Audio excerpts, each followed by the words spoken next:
Okay, ఈరోజు మీకు ఏమి ఎక్స్ప్లెయిన్ చేస్తానంటే the PHP framework what is called Laravel అని ఎక్స్ప్లెయిన్ చేస్తాను. సో స్క్రాచ్ కాడి నుంచి ఎక్స్ప్లెయిన్ చేస్తాను. ఫస్ట్ మీకు లారావల్ 10 ఎక్స్ప్లెయిన్ చేస్తాను, దెన్ లారావల్ 11 ఎక్స్ప్లెయిన్ చేస్తాను. సో మనకి ఈజీగా అర్థం అవ్వడం కోసం రెండు ఒకటే, కాకపోతే structure of the Laravel structure different. మీరు చూస్తున్నారు కదా, నేను laravel.com వెబ్సైట్కి వెళ్ళాను. సో డాక్యుమెంటేషన్కి ఈజీ కోసం. సో ఇక్కడ మనం వెర్షన్ సెలెక్ట్ చేసుకుని డాక్యుమెంటేషన్కి వెళ్తే సరిపోద్ది. సో ఇప్పుడు నేను ఇన్స్టాల్ చేస్తాను. సో మనకి ఈజీ పర్పస్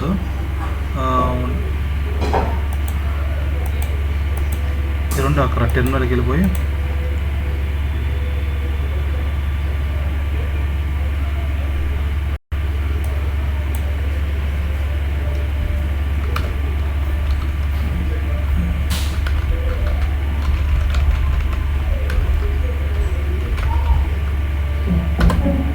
మనం ఈ కమాండ్ ద్వారా మనం ఇన్స్టాల్ చేసుకోవచ్చు అనమాట.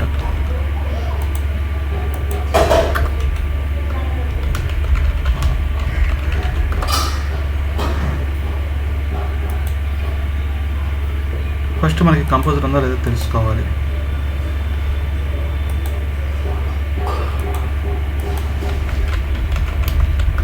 కంపోజర్ ఉందో లేదో తెలుసుకోవడానికి ఇది అన్నమాట కమాండ్. సో ఈ కమాండ్ ద్వారా సో కంపోజర్ ఉందో లేదో తెలుస్తుంది.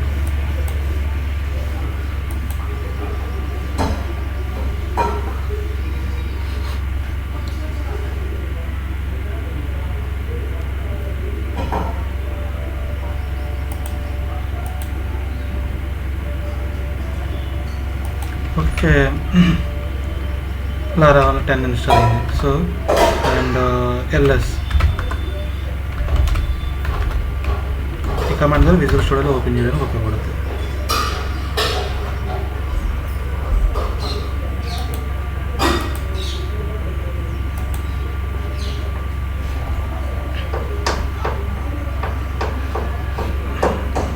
దీంట్లో నేను ముందు ఏం చేస్తానంటే మనం ఇక్కడ ఏం చేస్తామంటే కమాండ్స్ రిజిస్టర్ చేస్తాం. PHP artisan make command.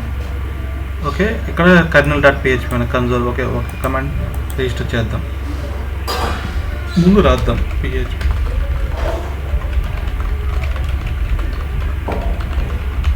Make command generate work.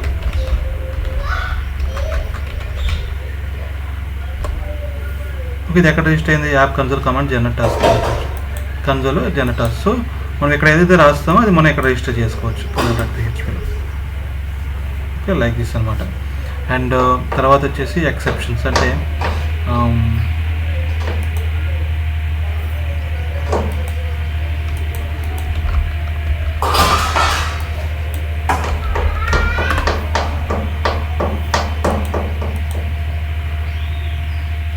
ముందు నేను ఎన్నిటి గురించి ఎక్స్ప్లెయిన్ చేస్తాను. సో ఇక్కడ కన్సోల్ ఉంటుంది. సో ఇక్కడ ఏంటంటే క్యాచీ ఉంటుంది. సో మనం ఏదైనా ఫర్ ఎగ్జాంపుల్ ఏదైనా రిజిస్ట్రేషన్ ఇక్కడ చేస్తాం బూట్ స్ట్రాప్లో. సో కాన్ఫిగ్ వచ్చేసి మనం ఫర్ ఎగ్జాంపుల్ app.php ఉందనుకోండి. ఇక్కడ ఏంటంటే మనం ఫర్ ఎగ్జాంపుల్ .env ఫైల్ కదా, .env ఫైల్ క్రియేట్ అవ్వలేదు. సో .env ఫైల్కి వెళ్ళి .env ఫైల్ ఉంది. ఇవన్నీ కూడా మనం ఇక్కడ రిజిస్టర్ చేస్తాం. సో ఇది ఏంటంటే ఇక్కడ నుంచి కాల్ చేసుకుంటుంది కాన్ఫిగ్ ఆఫ్ app.php. ఓకే, మనం ఎక్కడ ఏది ఇస్తే అది వస్తుంది. ప్రొడక్షన్ ఇచ్చామనుకో, ప్రొడక్షన్ స్టోర్ అవుతుంది env ఫైల్. ఇప్పుడు డీబగ్ ట్రూ ఇచ్చామనుకోండి. సో మనకు డీబగ్ చేయడానికి ఈజీ అవుతుంది. సో లేకపోతే కొన్ని ఎర్రర్స్ చూపించదు. మనం అక్కడైనా ఇచ్చుకోవచ్చు, ఎక్కడైనా ఇచ్చుకోవచ్చు. కాదు, అక్కడ ఇచ్చుకునేది ఇక్కడ కనిపిస్తుంది. మన ఇదేంటంటే లొకేషన్ అంటే ఏంటంటే దీని పర్సెంట్ మనం ఫర్ ఎగ్జాంపుల్ మనం డిఫరెంట్ కంట్రీస్లో ఉపయోగిస్తాం మన అప్లికేషన్స్. సో వాళ్ళ తగ్గట్టుగా లాంగ్వేజ్ కన్వర్ట్ చేయాలంటే మనం ఇది ఆన్ చేస్తాం. PHP ఆర్టిసన్ కీ అనమాట. .env ఫైల్ ఓపెన్ చేద్దాం, అప్పుడు మీకు అర్థమవుతుంది పూర్తిగా. యాప్ కీ ఇది కీ అనమాట. మనం ఏదైతే ఇస్తామో ఇక్కడ env ఫైల్ అన్నీ ఇక్కడ రిజిస్టర్ చేయాలి. App service providers even for example ఏమన్నా రిజిస్ట్రేషన్ చేసామనుకోండి, అది ఇక్కడ రిజిస్టర్ చేయాలి. యాప్ సర్వీస్ ప్రొవైడర్స్ ఇవన్నీ కూడా ఇక్కడ రిజిస్ట్రేషన్ అయ్యి ఉండాలి. ప్యాకెట్స్ ఇక్కడ రిజిస్ట్రేషన్ ఉంటాయి. ఇప్పుడు for example PHP artisan make ఇది సర్వీస్ ప్రొవైడర్స్ వచ్చేసి app service provider. For example total మన వెబ్సైట్ రిజిస్టర్ బూట్ ఉంటుంది కదా, ఇది మొత్తం అప్లికేషన్స్ రన్ అవ్వడానికి ఇంకేమైనా స్పెషల్ ఫీచర్స్ కావాలంటే ఇక్కడ ఇచ్చుకుంటాం, ఏదైనా ఆపాలన్నా ఇక్కడ ఇచ్చుకుంటాం. ఆ service provider authentication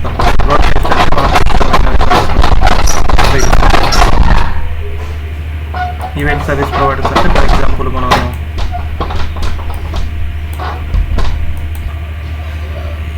event service provider అంటే ఈ విధంగా ఇస్తాం అనమాట. సో రూట్ సర్వీస్ ప్రొవైడర్ వచ్చేసి మనం ఫర్ ఎగ్జాంపుల్ మనం ఏదైనా దీని పేరు ఏంటి రూట్స్, ఫర్ ఎగ్జాంపుల్ admin.php అనే రూట్ ఇచ్చామనుకోండి, కొత్తగా ఒక రూట్ ఏపీ ఫర్ ఎగ్జాంపుల్ ఇది ముందు చెప్పాలంటే మీకు రూట్స్ ఫోల్డర్లోకి వెళ్ళాలి.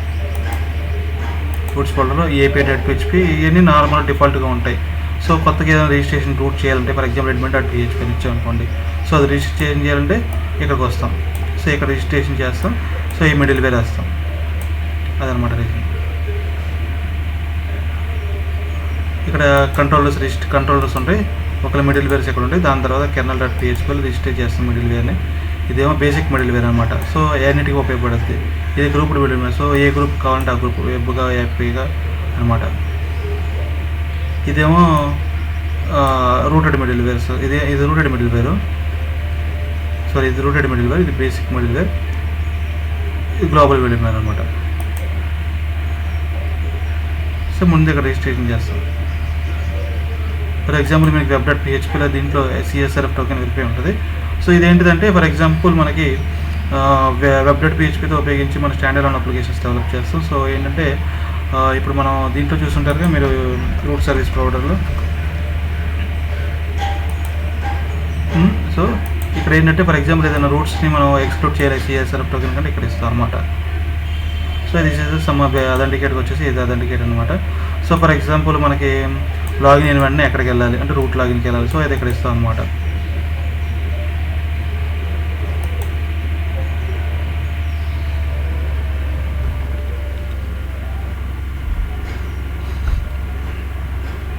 యాప్ సర్వీస్ ప్రొవైడర్ అయిపోయింది.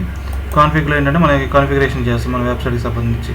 ఇప్పుడు mail.php ఉందనుకోండి, మెయిలర్ దేని ద్వారా వెళ్తుంది, ఇవన్నీ కూడా ఏంటంటే డిఫాల్ట్ మెయిలర్స్ అనమాట. సో SMTP అంటే ఇది, SES అంటే ఫర్ ఎగ్జాంపుల్ మనకి ఇది AWSది మెయిల్ కానీ అంటే డిఫరెంట్ మెయిలర్స్ అనమాట. మనం ఇంకా కొత్తగా ఏమైనా మెయిల్ సృష్టించామనుకోండి, సో ఇక్కడ రిజిస్ట్రేషన్ చేసుకోవచ్చు. లాగింగ్ అంటే ఫర్ ఎగ్జాంపుల్ మనకి డీబగ్గింగ్ చేసేటప్పుడు లాగింగ్ ఉపయోగపడుతుంది. సో ఎక్కడ ఏం లాగిన్ చేయాలి అని తెలుస్తుంది. క్యూ మెకానిజం అనేది ఇప్పుడు క్యూ మెకానిజం సింక్ ఇచ్చామనుకోండి, ఆటోమేటికల్గా ఇప్పుడు .env ఫైల్లో సింక్ ఇచ్చాం. క్యూ కనెక్షన్ ఇది ఇక్కడ క్యూ కనెక్షన్ ఉంటుంది.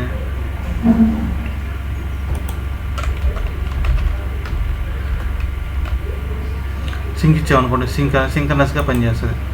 సో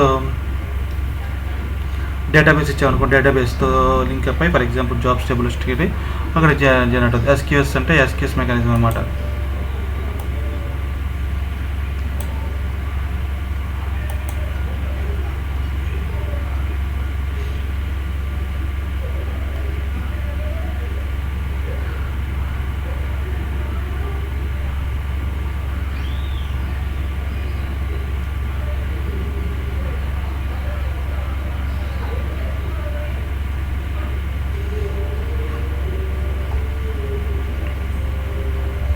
SQS అంటే మన AWS సర్వర్స్ ఉపయోగపడుతుంది క్యూ మెకానిజమ్స్. అదే క్యూ అంటే ఏంటంటే ఫర్ ఎగ్జాంపుల్ జాబ్ కానీ for example next API 30 seconds మాత్రమే ఉంటుంది. అందుకని ఎక్కువైతే ఏంటంటే ప్రాసెసింగ్ టైం పట్టింది అనుకోండి, మనం జాబ్స్లోకి మూవ్ చేస్తాం, ఆటోమేటిక్గా మూవ్ అవుతుంది. మనకు ముందుగానే టైం పట్టుద్దని తెలుసుకుని మూవ్ చేసుకోవచ్చు. దట్ ఈజ్ అనమాట.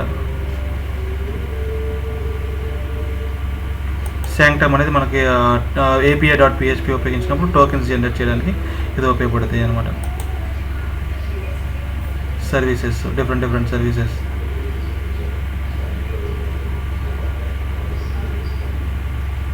Third party services credential store చేయడానికి ఉపయోగపడుతుంది. సెషన్స్ వచ్చేసి మన for example session life time 120 session number session ideal express immediately expire and browser that option. Okay, ఏంటంటే for example expire and close అంటే ఇప్పుడు session అంటే ఒక సర్వర్ ఒక యూజర్ వచ్చి మన వెబ్సైట్ ఓపెన్ చేసిన కాడి నుంచి మనకి బ్రౌజర్ క్లోజ్ చేసేందుకు దాన్ని ఒక సెషన్ అంటాం. సో ఆ సెషన్ని ఇక్కడ స్టోర్ చేస్తాం. స్టోర్ చేయము, ఇక్కడ కాన్ఫిగరేషన్ ఇస్తాం. సో ఎంతసేపు ఉండాలి, దాని యొక్క లైఫ్ టైం ఏంటి అని తెలుసుకుంటారు. అది ఉపయోగపడుతుంది అనమాట. జస్ట్ ఏంటంటే అంతే వ్యూ అనమాట. సో ఇక్కడ ఏంటంటే వ్యూ ఫోల్డర్లు ఎక్కడ ఉన్నాయి, ఇక్కడ ఉన్నాయి అనమాట. సో అది ఇక్కడ ఇచ్చుకుంటాం అనమాట. ఇది ఏంటంటే బ్లేడ్స్ అనమాట. ఫర్ ఎగ్జాంపుల్ మనకి ఇప్పుడు ఏదైనా వెబ్సైట్ డెవలప్ చేసుకోవాలనుకోండి, HTMLలో డెవలప్ చేస్తాం. సో HTMLలో డెవలప్ చేసిన దానికి PHPకి కింద కన్వర్ట్ చేసుకోవాలంటే మనం HTML కోడ్ మొత్తం ఇక్కడ పెట్టేసుకుని, సో ఇక్కడ మనం డిఫాల్ట్గా కొన్ని ఫంక్షన్స్ ఉంటాయి, ఆ ఫంక్షన్స్ని కాల్ చేసుకుంటాం. మన web.phpలో మనం router view of the path name ఇచ్చేసి బ్లేడ్ నేమ్ ఇచ్చాం అనుకోండి, అది ఇక్కడ ఆటోమేటిక్గా రీడైరెక్ట్ అయిపోతుంది. అట్లా కాకుండా మనకి కంట్రోలర్ తెచ్చుకున్నాం అనుకోండి, కాంపాక్ట్ ఆఫ్ ఇచ్చుకుని ఆ రూటర్ నేమ్ ఇచ్చేసుకున్నాం అనుకోండి. సో ఇక్కడ ఆ డేటా అక్కడ నుంచి అక్కడ పాస్ చేసిన డేటా ఇక్కడికి వచ్చేస్తుంది, ట్రాన్స్ఫర్ చేసుకుంటుంది. Communication between to controller and blade అనమాట, సింక్రనస్. ఇది ఫీచర్ యూనిట్ టెస్టింగ్స్ అనమాట. మనం వెబ్సైట్ డెవలప్ చేసిన తర్వాత టెస్టింగ్ చేసుకోవాలి కదా, సో ఈ టెస్టింగ్ పర్పస్. ఇక్కడ ఏంటంటే మనకి సెషన్స్ స్టోర్ అవుతాయి, లాగ్స్ స్టోర్ అవుతాయి యాప్లో, పబ్లిక్లో అనమాట. ఇక్కడ మనం డేటా స్టోర్ చేసుకుంటాం ఇక్కడ అనమాట. ఇది సెషన్స్ అనమాట.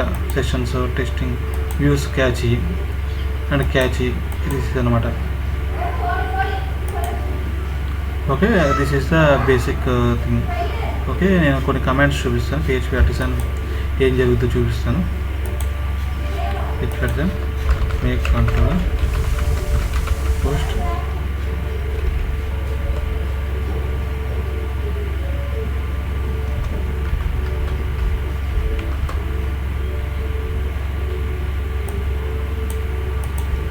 Make model.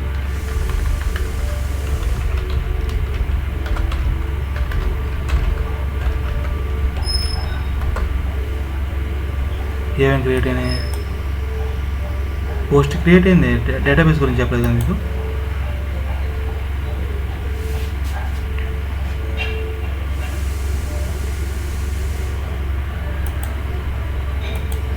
దీంట్లో మైగ్రేషన్స్ అనమాట. మన దగ్గర టేబుల్స్ అన్ని స్టోర్ అయ్యి ఉంటాయి, టేబుల్స్ యొక్క స్కీమా స్టోర్ అయ్యి ఉంటాయి.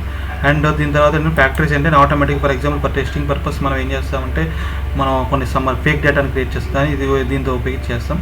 సీడర్స్ వచ్చేసి మనం ఫర్ ఎగ్జాంపుల్ ఏదైనా మన వెబ్సైట్ క్రియేట్ చేసినప్పుడు కొన్ని డేటా స్టోర్ కొన్ని వెబ్సైట్ మన డిఫాల్ట్ డేటా స్టోర్ చేసుకుంటాం రన్ అవ్వడానికి బేసిక్గా. సో ఇది ఉపయోగపడుతుంది అనమాట సీడర్స్.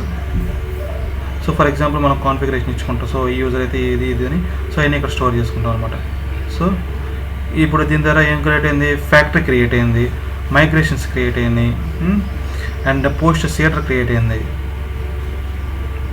ఓకే, పోస్ట్ రిక్వెస్ట్ అనమాట. పోస్ట్ రిక్వెస్ట్ అంటే ఏంటంటే ఇప్పుడు ఫర్ ఎగ్జాంపుల్ మనకి రిక్వెస్ట్ చేసుకునేటప్పుడు ముందు మనం కొన్ని ఇది ఇస్తాం, ఏంటిదంటే వాట్ ఈస్ కాల్డ్ వ్యాలిడేషన్స్ ఇస్తాం. ఆ వ్యాలిడేషన్స్ కోసం మనం పోస్ట్ రిక్వెస్ట్లోనో స్టోరీకి అప్డేట్లోనో అప్డేట్ వ్యాలిడేషన్స్ ఇస్తాం. సో పోస్ట్ కంట్రోలర్ క్రియేట్ అయింది, అది మీకు తెలిసిన post policy. Okay, this is అనమాట. ఇప్పుడు మనకి ఒక కమాండ్ వచ్చింది కదా, PHP ఆర్టిసన్ మీకు కమాండ్ చేసి జనరేట్ టాస్క్. సో ఇది ఎక్కడ రిజిస్ట్రేషన్ చేస్తామంటే canal.php రిజిస్టర్ చేస్తాం. సో మిడిల్ వేర్స్ ఎక్కడ రిజిస్ట్రేషన్ చేస్తామంటే canal.phpలో మిడిల్ వేర్స్ రిజిస్టర్ చేస్తాం. ఇక్కడ మిడిల్ వేర్స్ క్రియేట్ చేస్తాం, ఇక్కడ రిజిస్ట్రేషన్ చేస్తాం.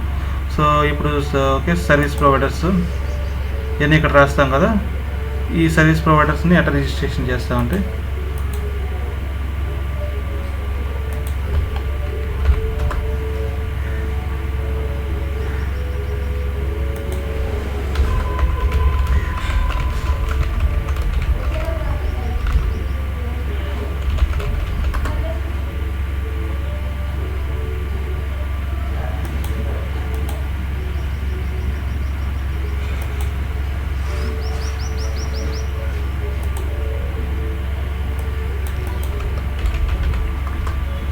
ఇక్కడ సర్వీస్ ప్రొవైడర్స్ రిజిస్టర్ చేస్తుంది అనమాట. ఓకే, ఇప్పుడు ఈవెంట్స్, దీనికి ఇప్పుడు సర్వీస్ ప్రొవైడర్కి కమాండ్ ఏంటంటే PHP artisan make provider service provider, my service provider. So ఇది రిజిస్టర్ రిజిస్టర్ బూట్తో వస్తుంది. సో అదనమాట.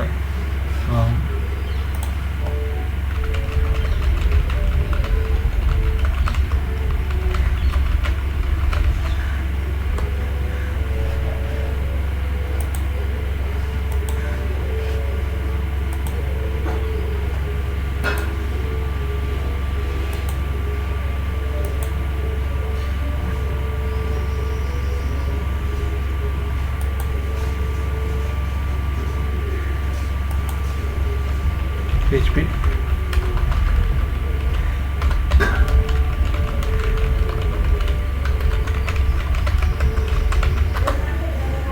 ఓకే. అబ్జర్వర్ అంటే ఏంటంటే చెప్తానండి. అబ్జర్వర్స్ ఏంటంటే ఫర్ ఎగ్జాంపుల్ ఆఫ్టర్ క్రియేట్ ఏం జరగాలి, ఆఫ్టర్ క్రియేషన్ అయిన వెంటనే పోస్ట్ ఒకవేళ స్టోర్ అవుతుంది కదా, స్టోర్ అయిన వెంటనే ఏదైనా చేయాలంటే అది అబ్జర్వర్ డిజైన్ ప్యాటర్న్ అనమాట. ఇది వచ్చేసి factory design pattern. Factory design pattern అంటే ఏంటంటే ఇది డేటా వేరియస్, ఇది ఫ్యాక్టరీ డిజైన్ ప్యాటర్న్ అనమాట. Something different design patterns. Okay, ఇప్పుడు నేను ఒక ఈవెంట్ క్రియేట్ చేస్తాను. So user register. Okay, registered అయ్యాడు,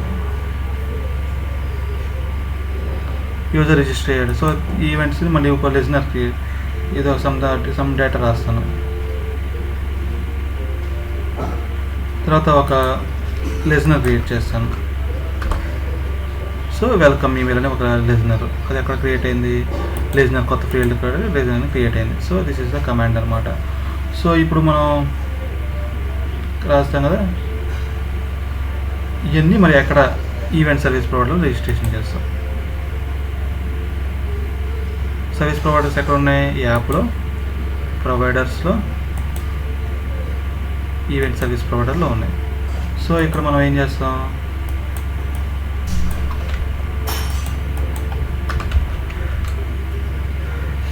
ఈ విధంగా అన్నమాట. రిజిస్ట్రేషన్ అయిన వెంటనే ఏం జరగాలి అనే విధంగా మనం ఇది కాల్ చేస్తాం ఎక్కడో చాటున. So this is the thing అనమాట. మనం ఫర్ ఎగ్జాంపుల్ ఎట్లా కాల్ చేస్తాం, ఇక్కడ పోస్ట్కి వెళ్దాం. Post controller,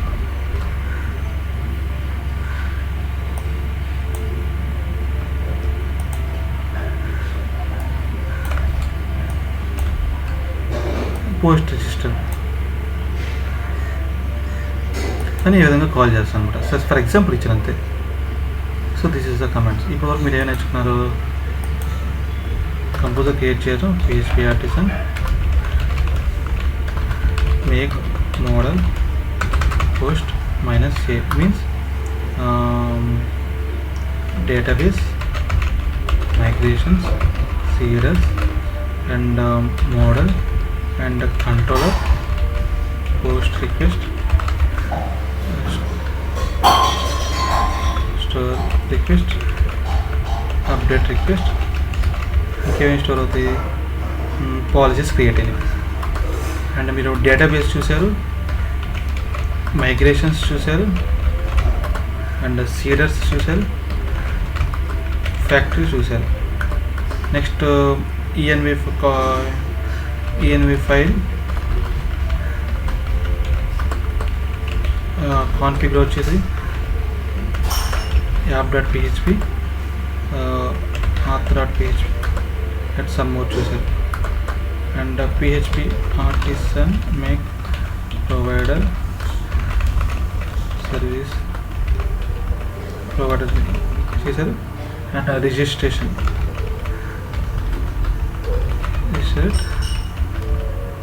config app.php artisan make event my event create చేసాం. సో ఎక్కడ రిజిస్ట్రేషన్ చేస్తాం, రిజిస్టర్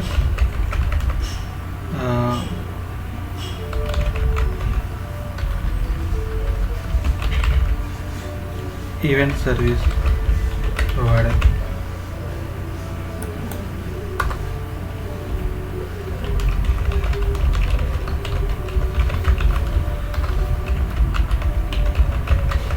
ఓకే, 2 అయిపోయినాయి. 3వది ఇప్పుడు ఇంకేమేమి చూసాము, కంట్రోలర్ చూసాము,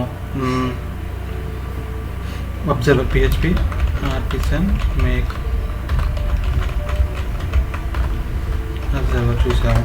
ఇంకేమేమి చూసాము, file స్ట్రక్చర్లో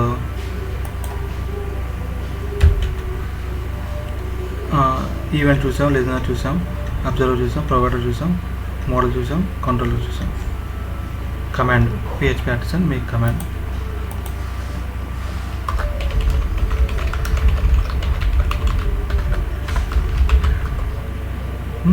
registered console kernel.php artisan make mirror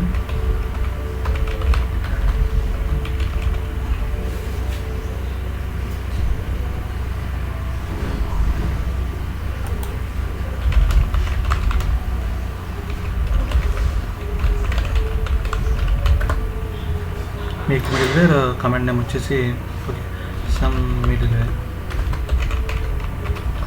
registered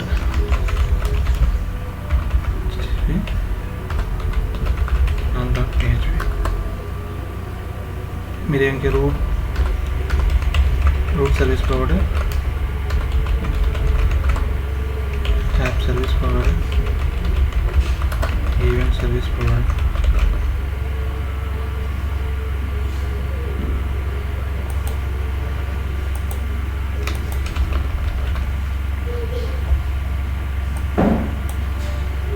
application name Laravel version, PHP version, composer version, .5.2, environment local, debug mode enabled, maintenance mode off.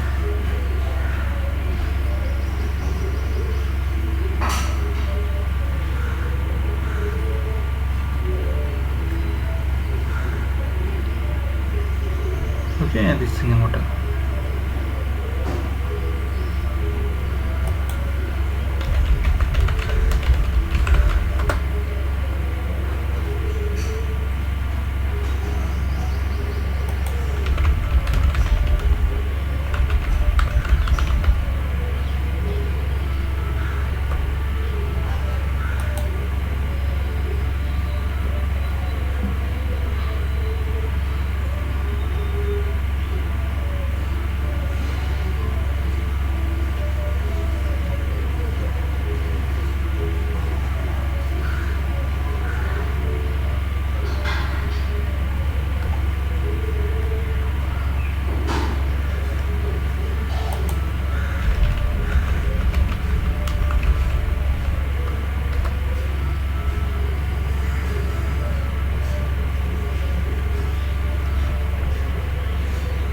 These are the commands అనమాట. అన్నీ కూడా స్కోప్ని అట్లా చేసుకోవచ్చు, రూల్స్ని అట్లా చేసుకోవచ్చు, కొత్త కొత్త రూల్స్, షేడర్స్ని టెస్ట్ చేసుకోవడానికి, కొత్త టెస్ట్కి, వ్యూ ఫైల్ చేయడానికి, అండ్ రీసోర్స్ అంటే రీసోర్స్ ఫోల్డర్స్ క్రియేట్ చేయడానికి, రిక్వెస్ట్ ప్రొవైడర్స్ తెలుసు, పాలసీస్ తెలుసు, అబ్జర్వర్స్ నోటిఫికేషన్ చేయడానికి, ఇవన్నీ కూడా డిఫరెంట్ కమాండ్స్ అనమాట.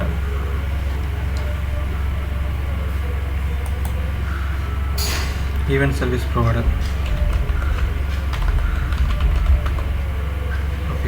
Thank you for your time. Please watch next videos.